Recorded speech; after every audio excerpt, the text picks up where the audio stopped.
Hello, I'm Kochanski, Wilderness Living Skills and Survival Instructor for the Boreal Forest. I work a great deal in the field of outdoor education. I work for Karamat, Wilderness Ways. We carry on all kinds of programs. We are engaged in the making of many videos on skills, skill development, plants, survival, and that sort of thing. Now, as a career of 40 years, I would always have to carry something to deal with emergencies, canoeing, and in other circumstances. This particular kit can be reduced considerable in weight. When you plan to do a lot of crafting, it is very useful to have a small axe or a hatchet, as we might call it. This one is highly suitable as a crafting tool, because of the nature that you can actually hold it behind the center of the blade and do a lot of carving and slicing and planing. Of course, a smaller saw to supplement the buck saw. This is my favorite because of a reasonable stroke, and we usually make sheaths out of birch bark. There are many occasions where we have to cut nails in iron. I once found an iron rod, and I figured that I needed a pry bar at home, and that iron rod I think was 1.25 inches in diameter, and with this little Eclipse hacksaw I was able to cut out a good section to take home for a pry bar or tamping bar. We have a coiled up bandsaw blade that is of course broken in a way, but it's set up as a saw frame when we need it, and with this you can cut circles and many fancy sort of things.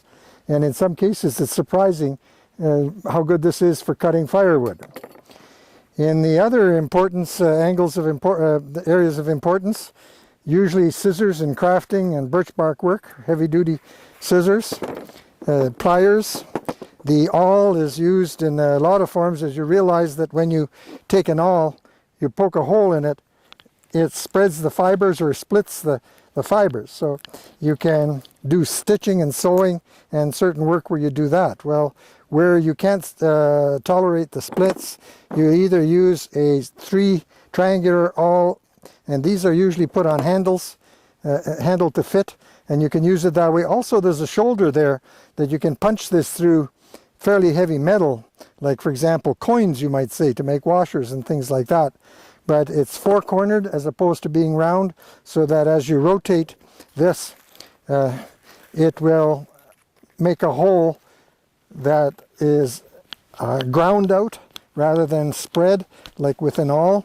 Now, if you do a lot of that work, there is a little thing called a gimlet, which it screws itself into the wood, and usually the handle is here, dismantleable, and this gimlet will drill all kinds of holes for reconstructing and repairing toboggans, fixing a damaged canoe, various woodworking things.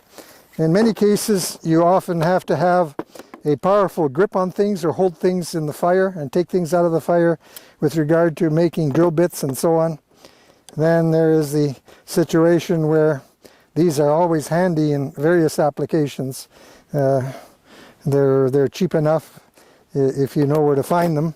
In the carving of bowls and spoons, the spoon gouge will allow you to make spoons and things a lot faster than other methods.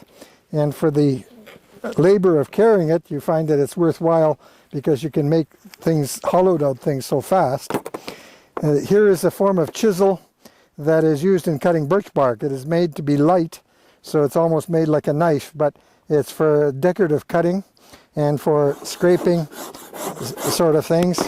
Here we have a 1/2-inch wood chisel, which can also be used for cutting metal, and this is for rivets and cutting metal as well. So when you want to build stoves out of metal pails and things like that, you've got that device. We have a general pocket knife that might have various features like screwdrivers and awls and so on as well. Here we have a spokeshave, and the spokeshave is an extension of a knife in that it takes these very, very fine shavings so fast. So when you construct something, that you will end up being able to smoothen the handle so effectively by the use of this little blade. Like all of these, the handles can be removed and you carry the woodwork until you need it. This, of course, is a bit laborious, but it is a feasibility as a craft project to just carry the blade and make your spokeshave when you need it. Here's a classic crooked knife without the handle, in that you could carry that and put the handle on when you need it, and it takes an awful lot of the work. It's an extension of this. If you're going to build a birch bark canoe, you'd probably find that it's really worth it to know how to utilize this tool as a planing device to smoothen boards and building toboggans and building many other things. Now this can be a very small handful of metal in a very compact situation. Put on handles as you need them, but these are the tools that in my lifetime of 40 years I've used these a lot in doing a lot of my own carpentry and all of my work out in the field in the middle of nowhere, when you have to rebuild things and build paddle handles or belt paddles or repair broken canoes and so on.